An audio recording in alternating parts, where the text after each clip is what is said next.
Hello everyone, कैसे हैं आप लोग। तो आज हम डिस्कस करेंगे गवर्नमेंट एग्ज़ाम के बारे में। कौन से गवर्नमेंट एग्ज़ाम? जो 12th के बाद गवर्नमेंट एग्ज़ाम हमारे पास होते हैं। देखिए, अगर बात कर दूँ तो 12th के बाद जो भी बच्चा होता है हमारे पास, ठीक है ना, वो क्या लेना स्टार्ट करता है? या तो वो प्रोफेशनल कोर्स, कोई भी प्रोफेशनल कोर्स करेगा वो, ठीक है ना। या वो क्या करेगा, प्रोफेशनल कोर्स नहीं करेगा तो वो किसी न किसी गवर्नमेंट एग्जाम की तैयारी करेगा। और 12th के बाद ही आपको करियर के बारे में सोचना पड़ता है, और ये बहुत ज़्यादा इंपॉर्टेंट होता है। चलिए, सबसे पहले एग्जाम की बात करता हूँ मैं। सबसे पहला एग्जाम हमारे पास होता है एसएससी सीएचएसएल का। एसएससी क्या होती है? एसएससी सभी को पता है कि ये एक स्टाफ सिलेक्शन कमेटी होती है। स्टाफ कमेटी होती है। कौन सी कमेटी होती है? स्टाफ को सिलेक्ट करने की कमेटी होती है। क्या सिलेक्ट करती है? CHSL का एक पेपर लेती है वो। हमेशा एक ये कॉम्पिटिटिव पेपर होता है, ठीक है ना। उसके अंदर जो सब्जेक्ट होते हैं, वो सब्जेक्ट, सबसे पहला सब्जेक्ट तो इंग्लिश आता है हमारे पास। दूसरा सब्जेक्ट हमारे पास मैथ आता है। तीसरा सब्जेक्ट हमारे पास जीके आता है। चौथा सब्जेक्ट हमारे पास जीएस आता है। जीएस जनरल स्टडी है, ठीक है ना। और जीके की जगह हमारे पास रीजनिंग आती है। सॉरी फॉर दिस, रीजनिंग आती है हमारे पास। तो CHSL हमारे पास हो गया है। CHSL पेपर के अंदर ये जो होती है, LDC लोअर डिवीजन क्लर्क, ठीक है ना, और HDC हायर डिवीजन क्लर्क, और जो हमारे पास जूनियर एसोसिएट होते हैं, ठीक है ना, सेक्रेटरीट के अंदर, वो हमारे पास हायर करते हैं। इन शॉर्ट, जितना भी पेपर वर्क होता है सारा LDC और इनके थ्रू किया जाता है। बिल्कुल 12th बेसिस के ऊपर होता है। जो इसकी जितनी भी, क्या कहूँ, डिफिकल्टी लेवल होता है वो ज़्यादा नहीं होता है, लेकिन डिफिकल्टी लेवल मोस्टली कई बार सेम भी हो जाता है। इससे ज़्यादा डिफिकल्टी लेवल CGL के अंदर आना स्टार्ट करता है। This is the most important precious job.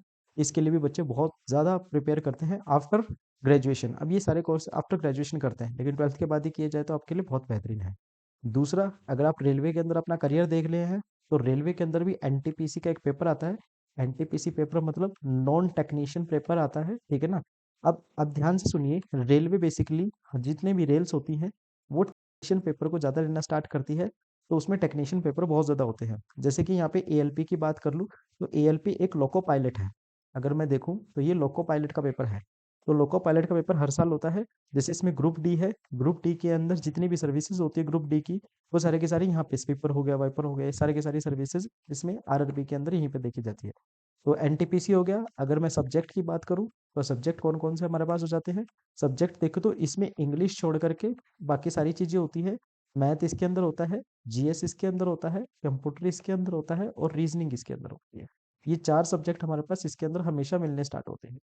तो बाकियों के अंदर इंग्लिश रहती है, लेकिन इसमें इंग्लिश नहीं रहती है। रेलवे के अंदर ये सबसे बड़ी बात है, इंग्लिश नहीं रहती है। तो यहाँ पर भी हमारे पास ALP हो जाए। जैसे ही ALP हो जाएगा, ALP के अंदर ITI का होना जरूरी है। मोस्टली ये माना जाता है, या तो ITI हो या डिप्लोमा हो, ठीक है ना, और पॉलिटेक्निक हो, उसके हिसाब से ही वो आगे बढ़ा जा सकता है। बीटेक वाले भी ये चीज़ें कर सकते हैं, लेकिन मोस्टली ITI वाले ही लोको पायलट को चीज़ें दे सकते हैं। सेम ग्रुप डी है, तो ग्रुप डी के लिए भी 12th का होना जरूरी है। 12th के बाद भी आप ग्रुप डी बिल्कुल आराम से दे सकते हैं। ओके। तो आई होप आपको RRB और NTPC LP समझ में आया है। अगर मैं बात करूँ, 12th के बाद सबसे अच्छा पेपर जो हमारे पास होता है, जो बच्चे जल्द ही जॉब लेना चाहते हैं, स्पेशली गवर्नमेंट जॉब की तरफ जाना चाहते हैं, तो वो आर्मी के लिए अग्निवीर की स्कीम है। जो अग्नि के लिए, अग्निवीर की, ना केवल आर्मी के लिए, वो नेवी के लिए भी है। आगे बात समझ में, एयरफोर्स के लिए भी है हमारे पास। अलग अलग डिफरेंट डिफरेंट स्ट्रीम के अंदर डिफरेंट डिफरेंट हमारे पास है। उन चीज़ों की वो ले जा सकते हैं, ठीक है ना। अगर मैं बात करूँ, किसी भी गवर्नमेंट जॉब के अंदर जर्नल सब्जेक्ट आना स्टार्ट होते हैं। इन्हें मैं जनरल सब्जेक्ट की कैटेगरी में रखता हूँ। जनरल सब्जेक्ट क्या होता है हमारे पास? जनरल सब्जेक्ट के अंदर अगर मैं पहली बात करूँ, तो सबसे पहले तो आपको इंग्लिश जो होती है वो एक जनरल सब्जेक्ट के रूप में यूज होती है। दूसरी बात करूँ मैं, तो मैथ जो होता है वो भी जनरल सब्जेक्ट के लिए आता है।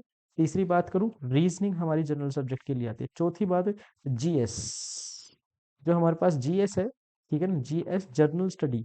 जनरल स्टडी में सारी चीज आ जाती है। हिस्ट्री आ जाती है, ठीक है ना, जियोग्राफी आ जाती है हमारे पास, ठीक है ना, पॉलिटी आ जाती है हमारे पास, ठीक है, इकोनॉमिक्स आ जाती है हमारे पास। ये सारे के सारे सब्जेक्ट हमारे पास आते हैं GS के अंदर।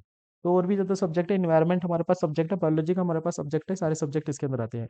आई होप आपको ये समझ में आया है। तो जब भी आप कोई भी बड़े पेपर की तैयारी करना स्टार्ट करें, अभी आप ट्वेल्थ के अंदर है, तो ट्वेल्थ के बाद आप कभी भी कोई भी बड़ा गोल लेना चाहे, जैसे कि UPSC एक बहुत बड़ा गोल होता है, जिसके अंदर IAS लोग बनना स्टार्ट करते हैं। अगर आप ट्वेल्थ के बाद इन छोटे छोटे एग्जाम्स के ऊपर फोकस करेंगे, तो इन छोटे छोटे एग्जाम्स के साथ साथ आपके बहुत बड़े एग्जाम्स क्लियर होने स्टार्ट हो जाएंगे। तो आई होप आप एक दिन IAS तक भी पहुंच सकते हैं। तो एक और पेपर आता है या 10th के बाद बहुत से बच्चे करना स्टार्ट करते हैं। स्टेनो एक अलग से ही लैंग्वेज, कर्सर लैंग्वेज होती है, बहुत छोटी लैंग्वेज होती है, ठीक है ना? यानी कि स्पीड में किसी भी डाटा को रखना, किसी भी डाटा को रखना, ठीक है ना? उसको हम स्टेनोग्राफी के अंदर रखना स्टार्ट करते हैं। तो ये बहुत अच्छा पेपर होता है और सिंपल सा पेपर होता है, और एक प्रैक्टिस होनी चाहिए आपकी, ठीक है ना? प्रैक्टिस होनी चाहिए आपकी, प्रैक्टिस आपकी होगी तो ये पेपर आपका आराम से होना स्टार्ट हो जाएगा। तो आई होप आपको कोई भी चीज़ की प्रॉब्लम हो या कोई भी दिक्कत हो तो आप बिल्कुल डायरेक्टली कमेंट कर सकते हैं।